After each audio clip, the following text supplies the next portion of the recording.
Oi, turma, boa noite. Vamos lá.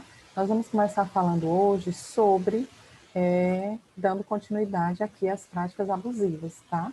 Vamos falar hoje, necessariamente, sobre a publicidade enganosa, tá? E assim, é importante que a gente entenda o seguinte, que todos nós consumidores, né, de um modo geral, até quando nós estamos na condição de fornecedor de um serviço, somos passíveis de sofrer esse abuso por parte do comércio, né? Então, necessariamente, a gente vai falar um pouquinho hoje sobre a publicidade enganosa, que também é conhecida como publicidade abusiva, tá? A propaganda está inserida no contexto da publicidade, constituindo a exposição do bem nos meios de comunicação, como a televisão, o rádio, as revistas, jornais e também a internet, onde o principal motivo da vinculação, da veiculação da publicidade é para que os consumidores conheçam os seus produtos ou serviços e ainda induzindo a comprá-lo. Então, na verdade, a intenção da publicidade é justamente isso, né? É publicizar, é mostrar ao público aquele produto que ele tenta convencer, persuadir, né, o consumidor para que ele necessariamente tenha o desejo de comprar. Tanto que muitas vezes nós vemos algumas empresas que fazem muitas propagandas bonitas, mas que muitas vezes o cunho dela, além de persuadir, está enganando o consumidor.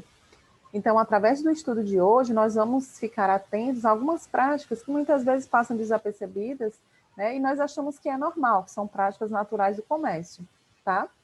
A publicidade está ligada necessariamente à sociedade capitalista, né, atuando como força propulsora da produção e do consumo, porquanto pode-se dizer que tem uma finalidade persuasiva. Então, nós vivemos numa sociedade capitalista, né, uma sociedade na produção de consumo de bens e serviços, que estamos necessariamente, a cada dia, né, propensos a passar por determinadas situações que muitas vezes, né, como eu já disse a vocês, a gente acha, tem a impressão que determinado comportamento, né, das empresas, eles são comportamentos legais, mas que, no entanto, com base na legislação em vigor, são necessariamente propagandas enganosas, propagandas abusivas, publicidade abusiva em relação ao consumidor, tá? Segundo o Departamento de Proteção e Defesa do Consumidor, a publicidade enganosa é a que contém informações falsas, tá? Deixa eu subir isso aqui um pouquinho. Falsas. E que esconde ou deixa faltar algum dado importante sobre o produto ou serviço. Olha que interessante, ó. A publicidade enganosa é a que contém informações falsas, tá? E deixa faltar, ou também deixa faltar, algum dado importante sobre o produto ou serviço, né? Que o consumidor deveria saber e não sabe. Por exemplo, nós temos muito aquelas pessoas que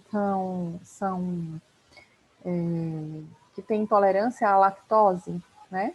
Antigamente, nós não tínhamos esses produtos que vinham na embalagem, por exemplo, dando a informação necessária ao consumidor de que aquela informação técnica faltava, as pessoas não sabiam, consumiam e muitas vezes passavam mal e iam parar no hospital, né? Por talvez até por infecção intestinal, muitas vezes, ou outras doenças, né, decorrentes da falta de informação. Então, é importante saber que o tempo passou, a legislação ficou mais efetiva, né, exigindo necessariamente por parte dos fornecedores de serviços que eles realmente coloquem todas as informações possíveis, né, nas suas embalagens, como o caso que eu estou citando aqui da intolerância à lactose, tá?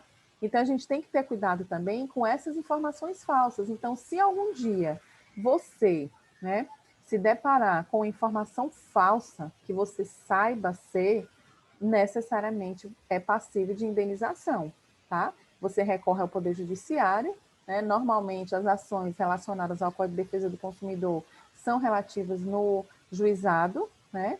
E aí, automaticamente, as demandas são no juizado especial e necessariamente você vai pleitear sua indenização por danos morais ou até materiais.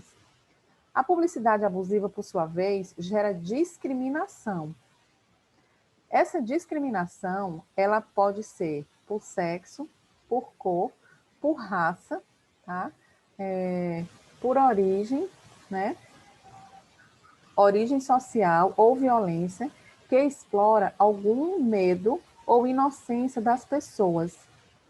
Desrespeita também os valores ambientais. Gente, é importante saber o seguinte, ó, as principais características, né, dessa discriminação, a discriminação de raça, de crença, de gênero, de idade, inclusive até de região demográfica, sabe?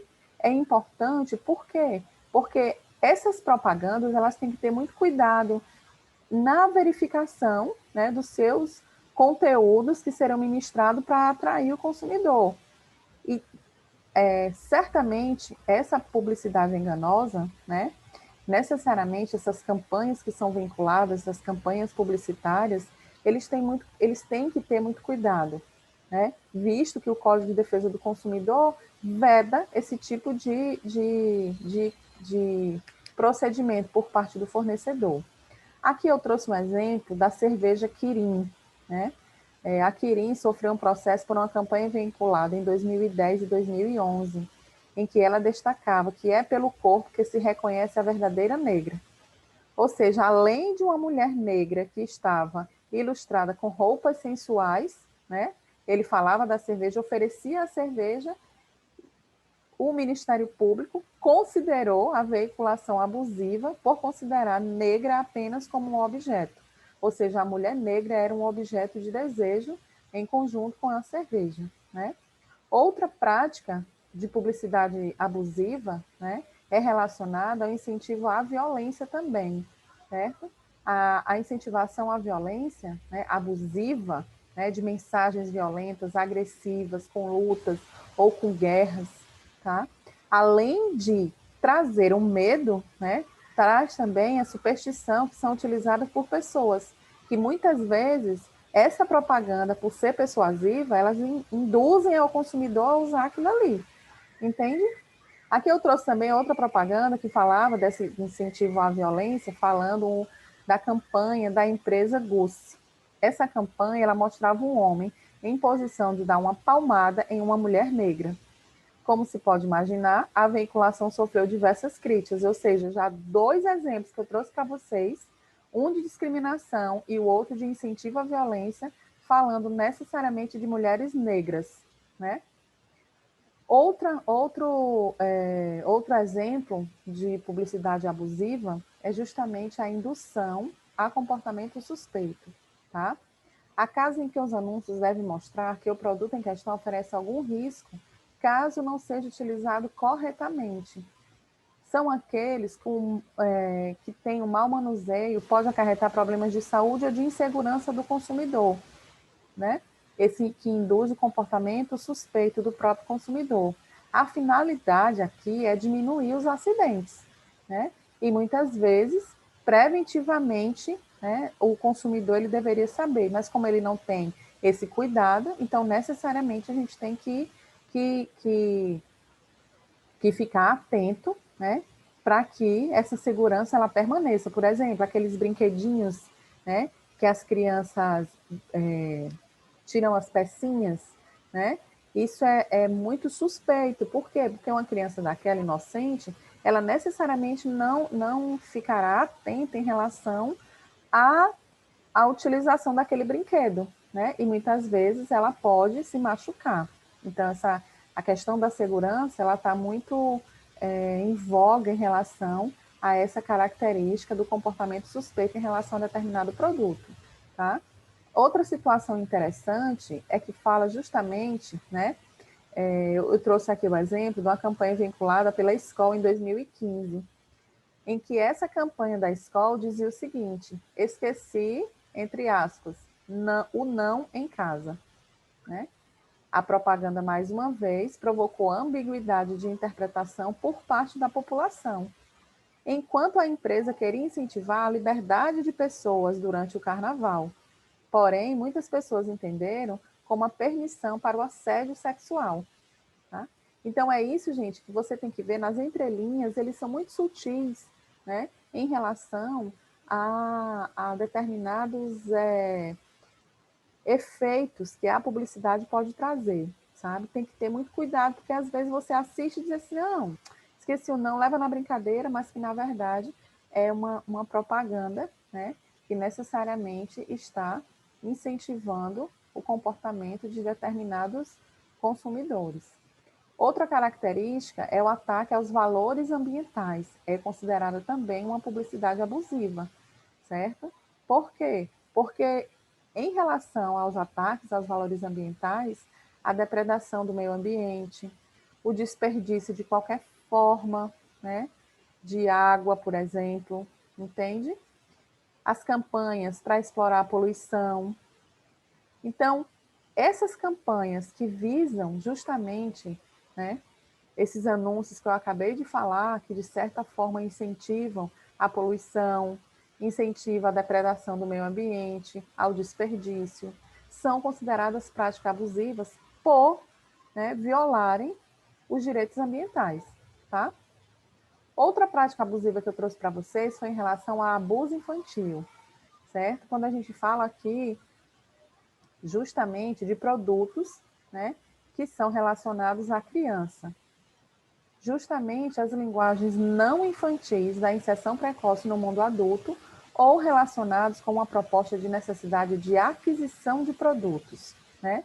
Muitas, algumas utilizando da publicidade enganosa, fazem com que essas crianças, né, se sintam adultas já, no sentido de que elas podem sim estar no mundo adulto, como se determinados brinquedos direcionassem a elas para um momento da vida que elas ainda não estão, né?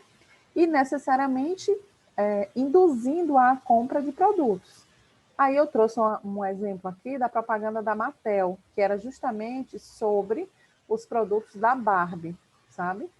Os produtos da Barbie. Procomutou a empresa em mais de 500 mil, por entender que a campanha projetava preocupações excessivas quanto à aparência. Os produtos inseriam a criança precocemente no mundo adulto. A Duracell também, numa campanha dela, a campanha era pilhados, sabe? A empresa mostra a importância de utilizar pilhas de qualidade como as vendidas pela marca. O problema era justamente isso, né? Que por ser uma publicidade infantil, de gênero infantil, né? Ele não tinha justamente as condições adequadas para esse tipo de público, entende? E que necessariamente ela forçava os pais, de certa forma, né, através das crianças, a escolher esses produtos. Então, essa da Duracell era justamente incentivando que a pilha deles era a melhor, entende? Então, assim, necessariamente, né, elas não eram recomendáveis, né, essas Duracell, ela não era recomendável. Por quê? Porque elas tinham material tóxico e perigoso para que as crianças pudessem usar, sabe? Então é importante a gente entender que determinadas propagandas, né, necessariamente, elas induzem, infelizmente, o consumidor, muitas vezes ao próprio erro, né? Que nós deparamos muitas vezes achando que somos cúmplices, mas não somos. O código diz isso justamente, que a partir do momento que é verificada a propaganda, né, necessariamente ali já está configurado, de certa forma, o crime, tá certo? Ó, a propaganda será enganosa não só pela fraude ou falsidade nela contida, mas também é crime contra a ordem consumerista. Por exemplo, se um folheto diz que você poderá apresentá-lo em um restaurante para ter um desconto e chegando lá você é informado que o desconto era apenas para as 10 primeiras pessoas que chegasse com o folheto, você terá sido vítima de uma propaganda enganosa por omissão. Isso acontecia muito naquelas barato coletivo, né? Nessas empresas que antes da pandemia, e até hoje elas oferecem, né? Tem vários sites que elas oferecem uma promoção, e eu já ouvi muito relato, e vocês também devem ter ouvido, que muitas vezes a pessoa chegava com tipo um voucher, né? No restaurante, e eles diziam que, infelizmente, aquele voucher já tinha perdido o prazo de validade, porque o prazo era por um período onde na propaganda dele, por fazer com que o consumidor se interessasse na promoção, não falava do período, e você chegava lá e não era atendido. Então, necessariamente, esse tipo de propaganda, ela é uma propaganda abusiva, desrespeitosa contra o consumidor, é um crime contra a ordem, né, consumerista, e trata-se também de uma propaganda enganosa por omissão, tá? Segundo o artigo 37, o Código de Defesa do Consumidor é enganosa qualquer modalidade de informação ou de comunicação de caráter publicitário, inteira ou parcialmente falsa, ou por qualquer outro modo, mesmo por omissão, capaz de induzir em erro o consumidor a respeito da natureza, características, qualidade, quantidade, propriedades, origem, preço e qualquer outro dado sobre o produto e serviço. Então tá. Então, automaticamente, se o fornecedor de serviço, né, ele não traz todas as características específicas daquele produto, certo? Faltando uma dessas características que venha a causar um dano ao consumidor, necessariamente está, sim, configurado uma publicidade enganosa. O artigo 37 afirma o seguinte, né? Abusiva a publicidade discriminatória de qualquer natureza, a que incite a violência, explore o medo ou a superstição, se aproveite da deficiência de julgamento e experiência da criança, desrespeite os valores ambientais ou que sejam capazes de induzir o consumidor a se comportar de forma prejudicial ou perigosa à sua saúde e à sua segurança. Nós já falamos disso, então, para conferir, depois vocês dão uma olhadinha lá no artigo 37, onde ele fala justamente da publicidade enganosa e abusiva, né? Para que tais publicidades sejam consideradas abusivas ou enganosas, não é necessária a vontade específica dolosa, ou que a aproximação entre fornecedor e consumidor tenha sido com o intuito de direito de vender e de comerciar, de concluir contratos, né? De vender, de comerciar, de concluir contratos. Basta a atividade, por si só, basta a atividade. Por exemplo, esse exemplo que eu coloquei das crianças, né, da pilha, da empresa que fazia propaganda das suas pilhas, sugerindo para as crianças que a melhor pilha era aquela, então basta que esta propaganda já exista por si só que está configurado. Então basta a atividade, uma vez foi feita a propaganda, já está configurada a abusividade, certo? Ó, basta, ou seja, basta o efetivo exercício da publicidade, como determinação do fornecedor sobre o risco profissional deste. Então, o fornecedor ele vai responder, certo? Necessariamente. Então, a gente tem que ter muito cuidado. Eu até coloquei esse desenho aqui, né? Do cara com o nariz de Pinóquio, de ter o cuidado, porque as empresas, elas inclusive têm treinamento de convencimento, né, ao consumidor. Por isso que esses consumidor, nós, de um modo geral, somos considerados de acordo com a lei consumerista, né, hipossuficientes, consumidores vulneráveis, mas existe um arcabouço maior legislativo em que o idoso, a criança, a gestante, né, os deficientes, eles têm uma proteção a mais, tá? Então, de um modo geral, se essas propagandas forem feitas para essas pessoas, provavelmente a penalidade será um pouquinho mais pesada, né? Justamente por quê? Porque se aproveitou da situação, muitas vezes, de desinformação, né? Daquele idoso, por exemplo, né? Às vezes as pessoas ligam para a casa dos idosos oferecendo empréstimos e usam um convencimento, uma lábia tão grande que eles acabam aceitando, né? E se talvez fosse um homem médio, uma pessoa mais jovem, provavelmente não iria acreditar nesse papo mole, entende? O consumidor tem direito de exigir o cumprimento da promessa contida na publicidade, recorrendo ao judiciário ou exigir outro produto equivalente, ou a rescisão do contrato e a devolução do valor pago. Então, é importante que a gente entenda que, uma vez, né, uma vez gerada essa propaganda em TV, em rádio, em folheto, pelo WhatsApp, da forma que for o veículo de comunicação, uma vez configurada a publicidade enganosa ou abusiva, necessariamente está configurado, sim, um contrato entre as partes. Então, se você, consumidor, né, através daquela propaganda, foi lá e comprou um produto, tá? E necessariamente você observou, né, que o que foi oferecido não está prevalecendo, você pode se valer do Poder Judiciário para que seja, no primeiro momento, é como eu já disse, a gente recorre administrativamente, tenta compensar, tenta negociar com a empresa, mas se de toda forma o fornecedor ele não quis negociar ou ele quis inverter a situação para que o consumidor saísse ainda mais prejudicado, né, necessariamente você recorre ao Poder Judiciário para exigir o seu direito de consumidor que seja cumprido. Ao arrepio da lei, constitui crime descrito no artigo 66 do Código de Defesa do Consumidor. Abre o código depois de vocês, olham lá para ver. Vamos ver aqui, ó, o artigo 66 do Código. Olha o que ele diz aqui. Fazer afirmação falsa ou enganosa ou omitir informação relevante sobre a natureza, característica, qualidade, quantidade, segurança, desempenho, durabilidade, preço ou garantia de produtos ou serviços, detenção de 3 meses a 1 ano e multa, porque ele já se encontra aqui no título das infrações penais. Entende? Detenção. Então, a pessoa poderá ser presa, né? Incorre nas mesmas penas quem patrocinar a oferta. Então, gente, é interessante entender que uma vez que você saiba que a propaganda é abusiva e automaticamente você incentiva ou você divulga, né, você também está incorrendo no mesmo crime, certo?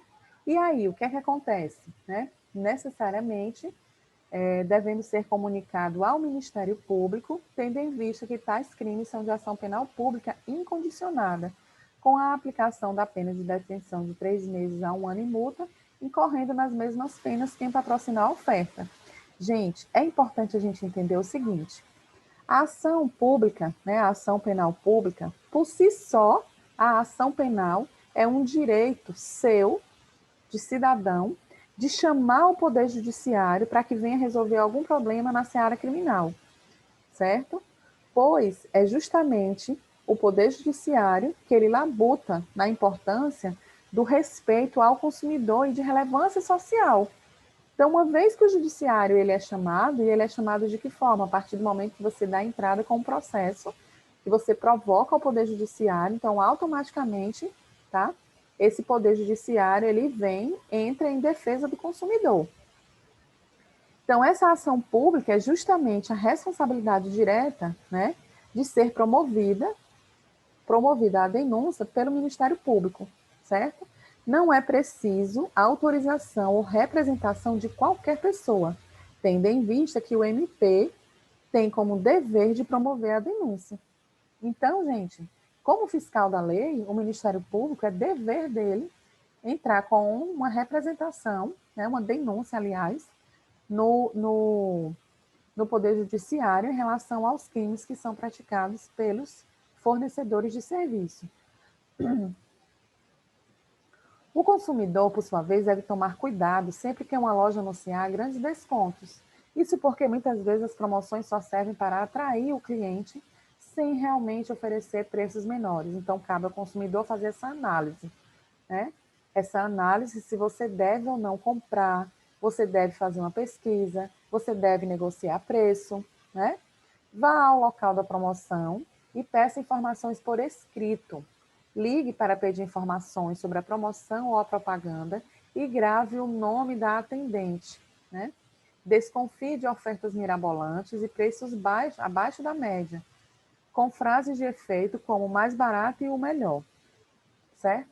Então, gente, por mais que nós possamos já ter entendido que existe uma proteção estatal, né, em favor do consumidor por conta do PROCON, do DECOM, do juizado, do Tribunal de Justiça de um modo geral, nós, consumidores, também precisamos fazer a nossa parte. E fazer a nossa parte significa estarmos atentos em relação às promoções que são veiculadas. para que nós não possamos cair numa pegadinha. Ok, infelizmente, erramos também, né? A gente não, nem tudo a gente de cara já percebe que aquilo ali é uma propaganda enganosa ou abusiva. Por exemplo, essa semana eu recebi uma oferta de um site, né? Para advogados, ele oferecendo um serviço e automaticamente ele mandava dizer assim, eu vou ofertar um exemplo, né? Você vai ganhar gratuitamente um exemplo, acho que era uma empresa do Rio Grande do Sul, um exemplo de uma arte visual para o seu escritório. Aí eu, ok, tudo bem, eu aceito. Gente, até eu que não tenho tanta habilidade, aliás, não tenho habilidade nenhuma na internet, né? Desses procedimentos, vocês sabem disso. Minhas aulas são sempre assim, mas é o que eu posso oferecer. E aí, o que é que acontece? Eles mandaram uma que era uma foto super simples, né? E colocando o meu endereço de advogada. E aí eu disse assim: é só isso? É só isso que vocês têm para oferecer? Ele disse: não, nós temos um pacote completo. Aí mandou um pacote com super caro, né? E depois ficou insistindo. Eu disse: não, eu não tenho interesse mais. Então, é importante a gente entender até que ponto nós nos deixamos ser lesados também, né? Porque muitas vezes tá muito transparente, está muito visível aquela situação e a gente se deixa levar. Outras tantas não, né? Infelizmente, elas são tão bem feitas, são tão articuladas, que você não tem em nenhum momento como, de primeiro, né, dizer assim, não, isso aqui vai me dar dor de cabeça, né? Ó, se a compra for feita pela internet e seu produto não foi entregue, ou veio com defeito, ou outro produto diferente do anunciado, o consumidor deverá exigir o cumprimento forçado da obrigação, exatamente nos termos em que foi feita a publicidade, ou desistir da compra, rescindido o contrato com o direito do valor eventualmente antecipado, com correção monetária e ainda mais perdas e danos. Então, automaticamente, vamos lá. Depois dessa pandemia, né, nós vimos que as ofertas, as lojas online cresceram muito, né? As lojas que até então elas não tinham essas propagandas em demanda grandiosas, né, para o consumidor, elas inclusive algumas até fecharam a loja física e começaram a trabalhar com as lojas virtuais, as lojas online. Mas as lojas online, elas também estão passivas, né? O consumidor está assegurado acerca dessas compras online. Então, a internet não é uma terra sem lei, em que o próprio fornecedor ele vai fazer o que ele quiser. Ele vai ditar as normas e as regras dele. Não é assim que funciona. Então, vamos lá. O Código de Defesa do Consumidor assegura o direito de arrependimento do consumidor nas compras online, podendo ser cancelado em até 7 dias após o recebimento do produto ou início da prestação do serviço, sem ônus ao contratante. Então, gente, após 7 dias, né? E aqui, ó, ele diz assim, ó, ser cancelado em até 7 dias. Então, quando eu recebo o produto, eu comprei pela internet, eu recebi o produto, eu tenho até 7 dias para cancelar essa compra que eu fiz, tá? Eu tenho o direito de arrependimento. Muito bem.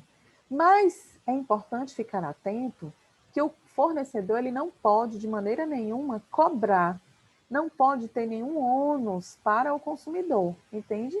E se tiver, né, se o consumidor pagar, ele poderá ser ressarcido. Entende isso? O produto deve ser devolvido e o consumidor restituído com os valores pagos. Vale salientar também que, em caso de vício ou defeito do produto, o consumidor terá 30 a 90 dias para reclamar, no bem durável ou não. E a loja tem 30 dias para consertar, desde que não seja produto essencial, como geladeiro, fogão, que na verdade a empresa ela vai ter que fazer essa troca, tá certo? Vale salientar também, gente, sobre o artigo 26, tá? Vamos ver aqui o artigo 26, e aí automaticamente a gente vai falar já já sobre as cláusulas abusivas do contrato. Vamos ver o artigo 26 do Código. Ó, O direito de reclamar pelos vícios aparentes ou de difícil constatação caducam em. Aí depois vocês leem 30 dias, 90 dias, parágrafo 1º, parágrafo 2º, parágrafo 3º e o artigo 27, tá? Então é importante que a gente tenha em mente, necessariamente, que o consumidor, ele tem direito, tá? Que existe esse período de decadência e prescrição. Então não será para sempre que o consumidor poderá judicializar a devolução do produto ou a restituição dos valores pagos, entende isso? Ou a indenização, tá? É importante que a gente tenha em mente que existe esse prazo. Olha lá, ó. 30 dias tratando-se de fornecimento de serviço ou de produtos não duráveis. 90 dias tratando-se de fornecimento de produtos duráveis. Inicia-se a contagem do prazo decadencial a partir da entrega efetiva do produto ou do término da execução dos serviços. Obstam a decadência, a reclamação comprovada, formulada pelo consumidor perante o fornecedor de produtos e serviços até a resposta negativa correspondente, que deve ser transmitida de forma inequívoca. A instauração do inquérito civil até o seu encerramento, né?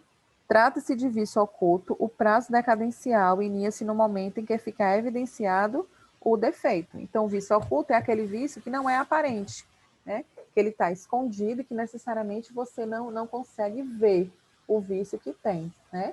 O vício oculto é o defeito que não se consegue constatar de imediato e surge repentinamente.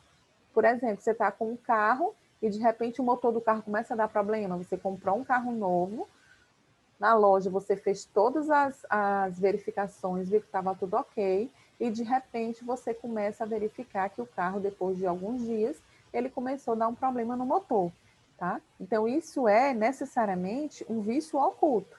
Já o vício aparente é aquele que pode ser constatado por qualquer um de nós, pelo cliente, né? Por exemplo, você comprou o mesmo carro, mas necessariamente você viu que o carro estava arranhado, né? Então, isso é um vício aparente.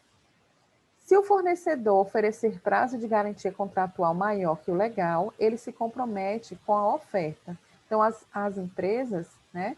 Você vai comprar um celular, uma TV, uma geladeira. As empresas oferecem 1 ano, 2 anos de garantia, não é isso que eles dizem? Então, necessariamente, o código ele fala dos 7 dias, dos 90 dias e dos 30 dias. Então, necessariamente, se você, né, aceitar e pagar por isso, por esse prazo que o próprio fornecedor está lhe oferecendo, ele também responde por essa oferta que foi feita a mais e você, consumidor, aceitou. Vamos lá. A proibição de cláusulas abusivas. Então, se a gente vai fechar um contrato, por isso que todas as vezes que for assinar um contrato, tem que ser feita a leitura, tá? Você não é obrigado a assinar aquele contrato imediatamente. Você é direito seu, inclusive, ficar com uma cópia do contrato, ler o contrato, né? Tipo, você foi fechar um determinado negócio e naquele momento você não tem, digamos assim, um tempo, né? Para que você possa ler o contrato. Mas, de toda forma, você pode pedir uma xerox, né? Ou sentar para ler o contrato, ou pedir a xerox para que você possa ler com calma, ou pedir até uma outra pessoa, um advogado, que leia para você e explique alguma cláusula que você não consiga entender. O certo é, não assina sem ter ciência do que está assinando, tá? Então, vamos lá. As cláusulas abusivas são encontradas constantemente nos contratos de adesão impostos aos consumidores. Então, você vai aderir àquele contrato. Necessariamente você quis, nós já falamos, inclusive, das compras casadas, né? Que muitas vezes acontece nesses contratos, tá? Só que a gente precisa entender que alguns contratos, muitas vezes, eles vêm nas entrelinhas ou nas próprias cláusulas mesmo, com cláusulas leoninas. O que são essas cláusulas leoninas? São cláusulas abusivas, tá? Olha lá, ó. As cláusulas leoninas são aquelas em que se estabelece uma relação desproporcional de vantagem e desvantagem entre as partes. No Código de Defesa do Consumidor, é um item inserido unilateralmente que lesa o direito do consumidor. aproveitando-se numa situação de desigualdade.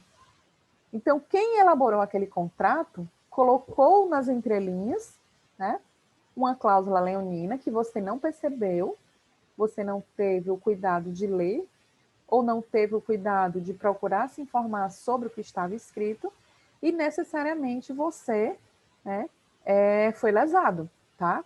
E aí ele diz que essas cláusulas leoninas em relação ao Código de Defesa do Consumidor são cláusulas unilaterais, ou seja, não foi uma cláusula que eu e você, entre as partes, decidimos, né? Mas foi uma cláusula que necessariamente o fornecedor de serviços ou de produtos lá já estava feito e você só deveria aderir, né, esse contrato, que seria o contrato justamente de adesão, entende?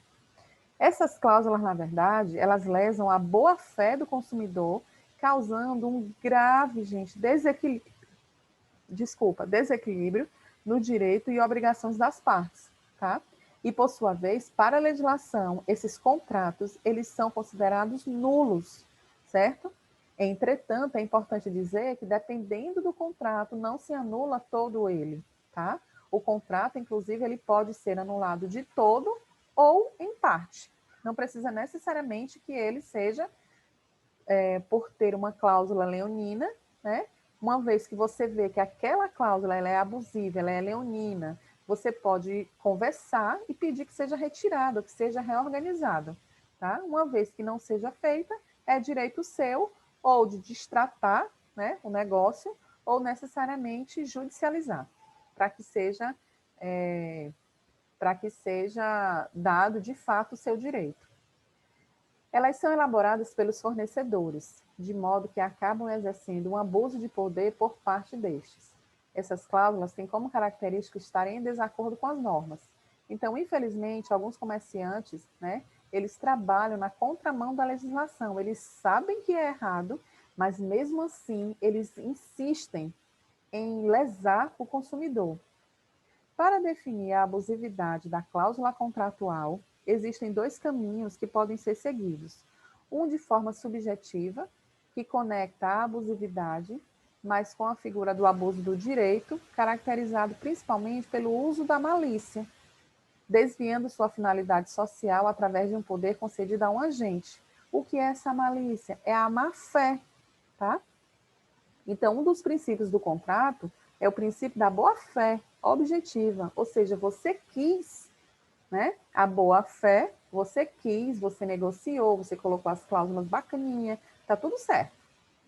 Já a cláusula de má-fé, em que fere, né, a boa-fé objetiva, essa cláusula justamente ela vem, né, viciada através da malícia do próprio fornecedor, tá? Em querer induzir o consumidor a erro.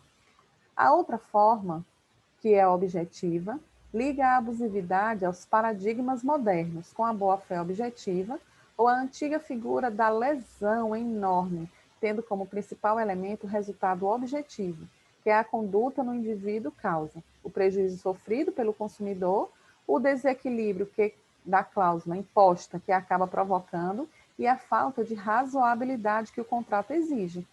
Então, independente de ser essa cláusula contratual, né, quer seja de forma subjetiva ou de forma objetiva, as duas necessariamente incorrem em erro da boa-fé objetiva com o consumidor, para com o consumidor, tá certo? É importante que a gente entenda que necessariamente, faltando esse equilíbrio, né, a relação está desequilibrada no intuito de que o consumidor, sendo a parte mais vulnerável, tá, ele necessariamente estará sendo lesado ao seu direito, porque a intenção da propaganda enganosa, da propaganda abusiva, das cláusulas, né, abusivas, é justamente o intuito de levar vantagem em cima do consumidor. Simples assim, né? Olha lá, a possibilidade de se invocar a proteção jurisdicional a fim de que o Estado resolva o conflito de interesse sempre estará conservada. Isso, gente. Como é que está conservada? É justamente pelos órgãos públicos, né? Os órgãos de defesa do consumidor, o PROCON, o DECON, o juizado, a própria justiça comum, tá? O legislador apenas conferiu ao consumidor instrumentos que poderão auxiliá-lo a receber a prestação de forma mais rápida, ainda que não definitiva, mas de modo suficiente a assegurar a situação emergencial. Por exemplo, nós vimos nesse período de pandemia, por exemplo, os fiscais da prefeitura, do PROCON, exercendo o seu poder de polícia, que era justamente obrigar aquelas pessoas a cumprir o que o poder público tinha determinado, né? Que era o uso da máscara, que era o uso do álcool gel. Aí os cidadãos, né, os consumidores, precisavam comprar o álcool gel. Foi o que os fornecedores fizeram. Alguns estavam envolvidos com tramóias, né, fingindo que ali aquele produto não era álcool 70% que deveria ser. Outros colocaram o preço abusivo demais, sem justificar.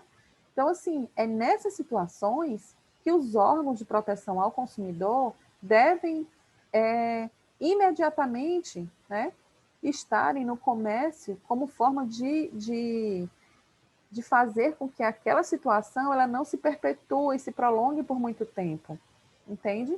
Faz também a fiscalização desses fiscais, né, em relação a determinadas situações, obriga com que outros fornecedores fiquem atentos, porque eles serão multados, eles poderão ter o produto apreendido, eles poderão, inclusive, fechar suas portas, né? A sanção é, portanto, uma forma única de negar efeito exclusivamente para aquela cláusula que for abusiva, passando a permitir que o contrato continue em vigência, exceto nos casos em que o magistrado verificar que a ausência de tais cláusulas no contrato prejudique e invalide as obrigações entre as partes e o andamento do negócio jurídico. Então, o que ele está dizendo aqui é justamente isso, que necessariamente se o juiz, numa demanda judicial, analisa o contrato e vê necessariamente que existem cláusulas abusivas, né? Então, o juiz irá tomar suas devidas providências, entende?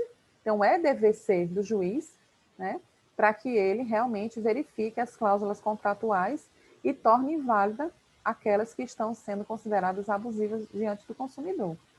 As sanções específicas referentes às cláusulas abusivas, que são a de nulidade de pleno direito ou nulidade absoluta, podem e devem ser impostas de ofício pelo magistrado, quando este reconhecer a abusividade de tais cláusulas, de forma que não precisa ocorrer o pedido de nulidade por parte do consumidor, ou seja, o magistrado pode decidir quanto à aplicabilidade da nulidade dessas cláusulas, independente da formulação do pedido na ação.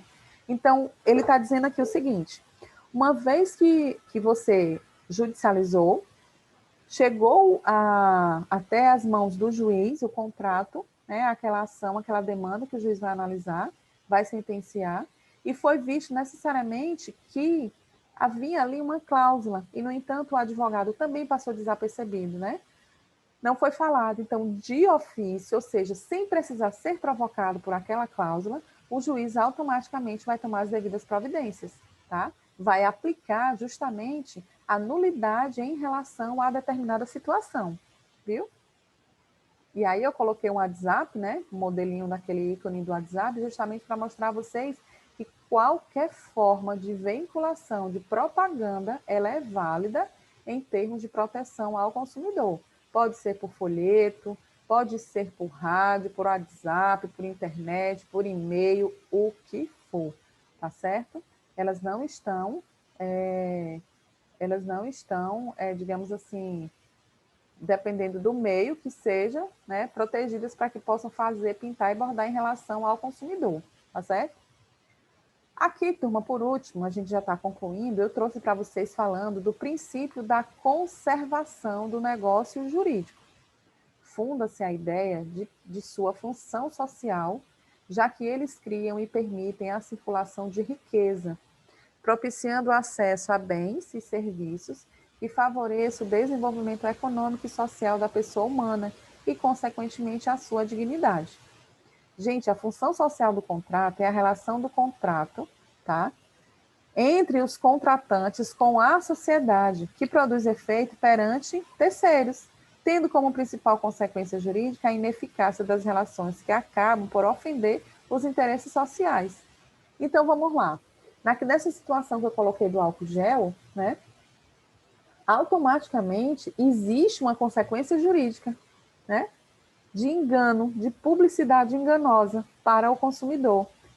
Em sociedade, ou seja, nós, né, de um modo geral, vamos ter a necessidade de comprar um determinado produto e esse produto, né, gera um desequilíbrio em relação ao consumidor. Por sua vez, né, o Nelson Nery Júnior e a Rosa Maria de Andrade Nery diz o seguinte: a cláusula geral da função social do contrato é decorrência lógica do princípio constitucional dos valores de solidariedade e da construção de uma sociedade mais justa. As várias vertentes constitucionais estão interligadas, de modo que não se pode conceber o contrato apenas ao ponto de vista econômico, olvidando-se de sua função social. Então, ele está dizendo aqui que o contrato, né, essa conservação do negócio jurídico é justamente para entender e compreender que a questão não é só financeira, mas que ela é social também, tá? Por exemplo, você vai participar você vai fechar um contrato de uma festa, né? E automaticamente esse contrato no buffet gera algumas cláusulas no contrato, tá? E que essas cláusulas são abusivas, ofendem a sociedade, ofendem a todos que ali estão presentes, além daquele que fechou o contrato, se perpetua para os demais. Então é importante entender que uma vez, tá? Que nós, quanto consumidores, possamos lutar pelos nossos direitos e fazer valer dos nossos clientes, nós somos advogados, né? Para que necessariamente isso não se perpetue, isso não se prolongue para outros consumidores, outros terceiros que possam estar envolvidos justamente nessas situações, né, de engano. Saliente-se que referida norma não tirou do nosso sistema jurídico a autonomia das partes. Para estabelecer negócio jurídico, tão somente adicionou outros elementos limitadores à autonomia. E aí eu trouxe um enunciado, né, do Conselho de Justiça Federal, que ele diz o seguinte: a função social do contrato, prevista no artigo 421 do Código Civil, não elimina o princípio da autonomia contratual, mas atenua ou reduz o alcance desse princípio, quando presente interesses meta-individuais ou interesse individual relativo à dignidade da pessoa humana. Ou seja, eu e você podemos acordar um contrato, não é assim? Mas necessariamente é importante entender que mesmo que o Código Civil me autorize essa autonomia contratual, me autorize eu e você decidir as cláusulas de determinado contrato, né? Essas cláusulas, elas também estarão protegidas pelo Código. Entende isso? Uma vez que esses interesses estão diretamente relacionados com a dignidade da pessoa humana, ou seja, com a própria proteção dos direitos humanos, tá? É direito do consumidor, e aí a gente está falando aqui da modificação das cláusulas que estabelecem prestações desproporcionais. Olha lá. É direito do consumidor a modificação das cláusulas contratuais que estabeleçam prestações desproporcionais ou a sua revisão em razão de fatos supervenientes, tá? Que as tornem excessivamente onerosas, dando ensejo ao equilíbrio contratual. Dessa forma, ainda que o fornecedor não tenha agido de má fé, a revisão do contrato é direito do consumidor. Entende? A revisão do contrato não quer dizer só porque o fornecedor, né, ele necessariamente lhe obrigou, entre aspas, né, a assinar aquele contrato, que você aderiu àquele serviço, não significa dizer que uma vez que você tenha dúvida, você não possa necessariamente fazer uma revisão do contrato, entende? E aí, os fatos relacionados à superveniência estão diretamente relacionados à tutela do contrato do consumidor. Vamos ver aqui no artigo 6º, onde ele fala, né, o artigo 6º, inciso 5. Ó, artigo 6º, são direitos básicos do consumidor, inciso 5. A modificação das cláusulas contratuais que estabeleçam prestações desproporcionais ou sua revisão em razão de fatos supervenientes que as tornem excessivamente onerosas. Lembram aqueles contratos quando as pessoas compravam o carro, né? Que elas judicializavam justamente para que o Poder Judiciário pudesse analisar as prestações, não era assim? Até que chegou um momento dado em que alguns juízes diziam assim: olha, você, antes de assinar o contrato, é obrigação sua ler. Você sabia que você teria a condição de pagar e você aceitou. Entende? Então, gente, cada caso é um caso a ser analisado, muitas vezes pelo próprio juiz. A revisão contratual no Código de Defesa do Consumidor é um direito básico do consumidor, evitando assim o contrato com prestações desproporcionais, caracterizado justamente pela vulnerabilidade do consumidor frente ao fornecedor. Neste caso, nos deparamos com o direito à revisão contratual em razão de fatos supervenientes, que torna as prestações demasiadamente onerosas, que por si só já autoriza a revisão contratual, visto que fatos supervenientes e extraordinários não se harmonizam com o espírito protetor ao consumidor. Tá certo? A intenção da expressão função social do contrato está intimamente ligada ao ponto de equilíbrio que o negócio celebrado deve atingir e ao que se denomina princípio da equidade contratual. Dessa forma, o contrato que traz onerosidade a uma das partes, tida como hipossuficiente ou vulnerável, não está cumprindo seu papel sociológico, necessitando de revisão pelo órgão judicante. Na esfera contratual, o CDC inseriu entre nós a regra de que, mesmo uma simples onerosidade, ao consumidor poderá ensejar a chamada revisão contratual, prevendo também o afastamento de uma cláusula abusiva, onerosa, ambígua ou confusa, lá no artigo 51, 46 e 47, depois vocês dão uma olhadinha, tá bom? E aqui eu trouxe algumas perguntinhas para que você se torne consumidor consciente, tá? Por que comprar, o que comprar, de quem comprar, como usar e como descartar. Ou seja, nós consumidores, antes né, de estarmos envolvidos com determinadas compras, precisamos fazer nessas compras uma análise efetivamente para ver se estamos precisando ou não. Não é assim? Tudo bem, turma? Pois concluímos aqui a nossa aula, tá? Fiquem com Deus e até mais. Tchau, tchau.